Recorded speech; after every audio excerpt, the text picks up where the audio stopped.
يا رب. يا رب قدرنا صوم السنة دي يا رب. انا مش عارف انا بفطر ليه.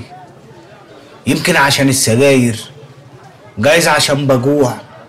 أهلا بكم أعزائي المشاهدين، وهذه الحلقة 14 من برنامج رمضان مع كريم.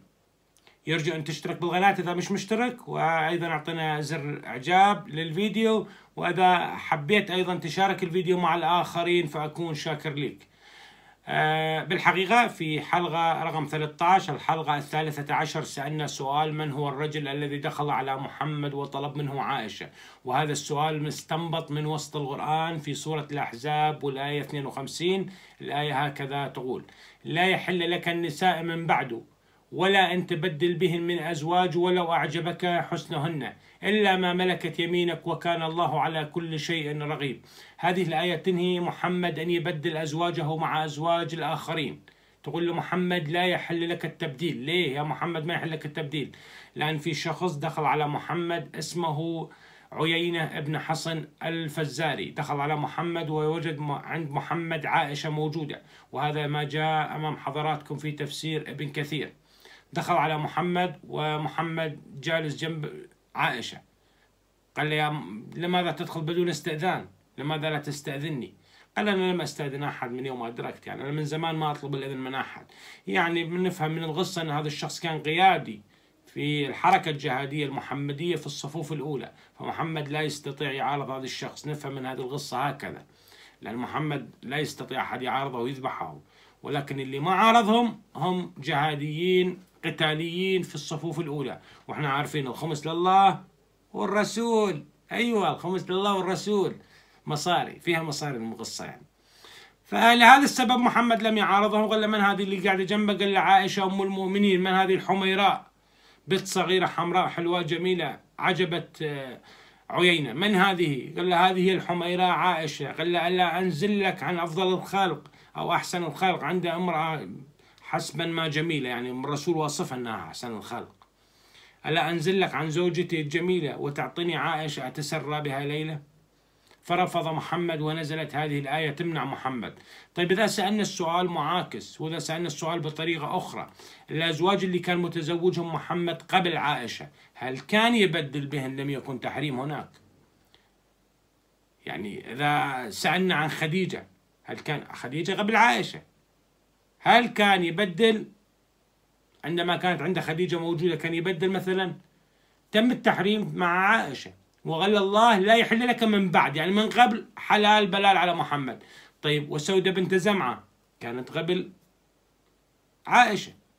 سودة بنت زمعة هل كان يبدل أو ما كان يبدل؟ يا مسلمين، هل محمد جاء يتمم مكارم الأخلاق أو جاء ينكح نساء العالمين ويبدل نسوان؟ هل هذا دين من الله؟ هل هذا الشخص يعلمكم الأخلاق الرفيعة السامية؟ أين العقل والمنطق؟ سألنا أسئلة كثيرة، ونتمنى أنكم يا أحباء المسلمين في حلقات سابقة كثيرة أيضا نتمنى أنكم تفكرون بالأمر. لا يمكن يكون هذا الشخص رسول مرسل من الله، لا يمكن. يعني ما في أي حال من الأحوال إطلاقا وأبدا. يعني إذا أعطيته 0% أنت تظلم الصفر. ممكن 0% محمد يكون رسول، تظلم الصفر يا أخي. حط زيرو بزير زير تحت الصفر. مش ممكن يكون هذا رسول مرسل من الله، وهذه هي أخلاقه. طيب موضوع هذه الحلقة هو التوحيد. أيوة التوحيد. كثير من المسلمين نحن موحدين، لا إله إلا الله، نحن موحدين. ونجد هذه على أي مكان، أي مسلم يكلمك نحن موحدين، الحمد لله على نعمة الإسلام جعلنا موحدين. ما هي قصة التوحيد يا أحباء؟ هل المسلم بالحقيقة هو موحد؟ ما هي قصة التوحيد؟ هل المسلم موحد؟ الآية اللي يستشهد بها المسلمون أو الصورة اللي يستشهد بها المسلمون كلهم هي سورة الإخلاص. يجيب لك سورة الإخلاص وقال لك قل هو الله أحد. يا أخي إحنا موحدين، وعندما يتكلم مع أحد يقول وحدوا الله، وحد الله، كأن الله متفتفت والمسلم يدي وحده، كأن الله تيكا والله ومسلم يدي جمعة. وحد الله. ويجيب لك هذه الآية. نقرأ السورة معا. السورة تتكون من 4 آيات، هي سورة الإخلاص. قل هو الله أحد الله الصمد لم يلد ولم يولد ولم يكن له كفوا أحد. ناخذها من الأول. قل هو الله أحد. هل الأحد هو واحد؟ الأحد ليس واحد يا أحباء المسلمين، منطق وانعدام للغة. الأحد ليس واحد، أنا أحد أعضاء اليوتيوب وأنت أحد المتفرجين على حلقاتي. هل أنت واحد؟ في كثير متفرجين، فأنت أنت أحدهم وليس واحد. هاي معنى اللغة. أنت أحد هؤلاء الناس اللي يتفرجون على اليوتيوب، أنا أحد الناس اللي بعمل فيديوهات. هل أنا واحد؟ ملايين الناس تعمل فيديوهات. وهكذا أنت أحد أفراد العائلة، وإذا كنت طالب أنت أحد التلاميذ في الصف، أحد. فأنت ليس واحد، في تلاميذ معك كثير. إذا قلنا أنت واحد، هذا الواحد لا يقبل الإضافة، هو واحد، ولكن الأحد يقبل الإضافة بكل بساطة. أحد ما معنى الأحد؟ منين جاب محمد كلمة الأحد؟ المشركين ببساطة جاء له محمد أوصف لنا إلهك، جاب لهم هذه الصورة، قل الله أحد الله الصمد لم يلد ولم يولد ولم يكن له كفوا أحد. المسلم يكرر هذه السورة في الصلاة يومية 17 مرة. كل مسلم يصلي 17 ركعة، في كل ركعة لازم يقرأ سورة الإخلاص، لازم. ويقرون المسلم قل هو الله أحد قل هو الله أحد، ولا يعرفون ما معنى قل هو الله أحد، إنها ليس واحد. طيب نأتي الآية اللي بعدها، الله الصمد. ما معنى الصمد يا أحباء المسلمين؟ الله الصمد، ماذا يعني الصمد؟ بطبيعة الحال اختلفوا علماء المسلمين حول تفسير كلمة الصمد. الصمد مش معروفة عند العلماء المسلمين، أعطوني تقريبا 70 كلمة 65 كلمة، هكذا 70 65 كلمة. الصمد ممكن يكون الغوي، ممكن يكون تصمد له الخلائق، ممكن يكون لا جوف له، ممكن يكون فلان. يعني ما أعطوني كلمة معروفة أن الصمد. ليه؟ سبب لأن المسلمين أخذوها كصفة، وهي بالحقيقة ليست صفة، هي اسم علم وليست صفة. بما أنها اسم علم فهم يريدون يفسرون الصفة وينسبونها لله. الله صمد، الله كيف يكون صمد يا عزيزي؟ الله كيف يكون صمد؟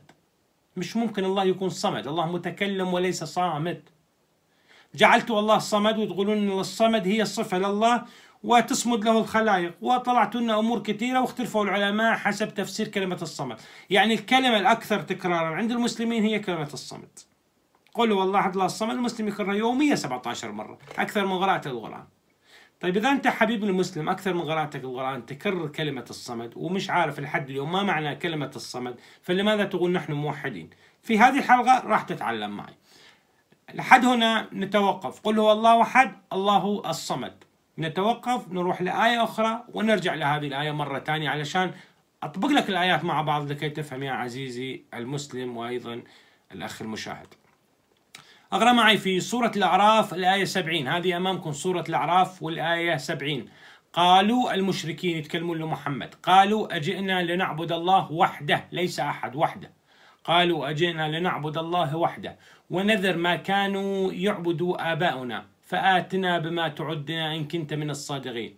يعني ببساطة الآية تقول المشركين جاءوا لمحمد يقولوا لن نريد نعبد الله وحده، لا نريد نعبد كما كانوا يعبدون آبائنا. آباء المشركين كانوا يعبدون أشياء أخرى، لا نريد نعبد كما كانوا يعبد آبائنا، نريد نعبد الله وحده. فانذرنا يا محمد، عدنا بما أنت كنت من الصادقين، فبما تعدنا، كيف تنصحنا، كيف تفهمنا، كيف تعلمنا.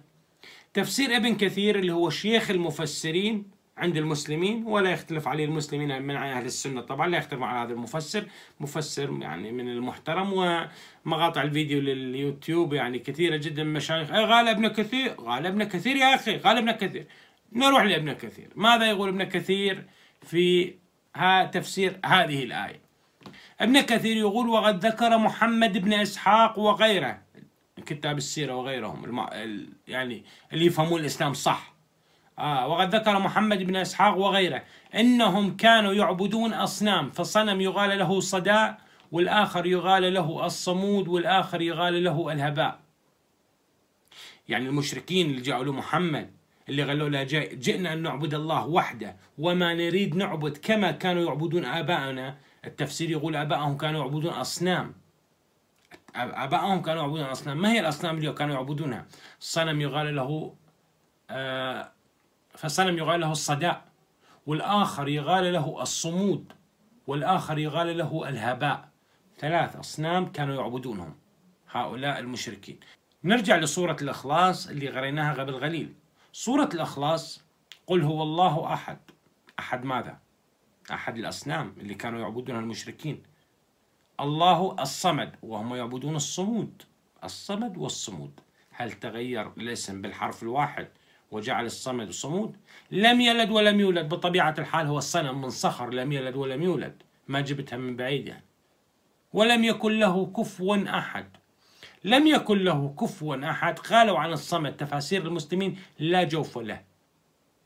لا جوف له، لا جوف له يعني من الداخل مدكوك، يعني داخليته مش فاضي. يعني إذا عندنا حنفية داخلها فاضي، هاي فاضي، هاي لا.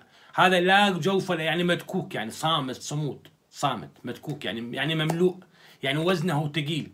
باقي الأصنام وزنها ليس ثقيل، وبعض المفسرين قالوا هو لونه أسود أساسا. يعني الصمد يعني الصنم، الصمد لونه أسود. طيب بما الصنم لونه أسود يعني ولم يكن له كفوا أحد، لعل لا يشابه الأصنام الآخرين. أين التوحيد يا حبيب المسلم؟ أين التوحيد؟ كانوا المشركين يعبدون أصنام، يعبدون 3 أصنام. جاءوا محمد قالوا له: نحن نعبد الأصنام يا محمد، بما تعدنا إن كنت من الصادقين. قال لهم: قل هو الله أحد الله الصمد. كويس. قل هو الله أحد الله الصمد، لم يلد ولم يولد، ما هو من صخر من صنم. 3 مش مقبولين نعبد الصنم، الصخر واحد منهم. المسلم يا حبيبي أنت ليست موحد، أنت مشرك بالله. أنت لا تعرف الله يا حبيبي، لا من بعيد ولا من قريب. كل شخص يا أحبائي أعزائي يقول لكم إحنا موحدين، ارسل لي الحلقة. المسلم ليس موحد، لا يعرف التوحيد أبدا، ولا يعرف الله الحقيقي لكي يوحد، والله واحد لا شريك له. لم نختلف على هذا الأمر، ولكن المسلمين لا يعرفون ما هو التوحيد. مسلم يردد هذه الكلمات ولا يعرف، هذا غير القرآن بالتمعن وغير التفاسير راح يفهم ما هو الإسلام. الرب يبارك حياتكم وأراكم في الحلقة القادمة. الرب يكون معكم.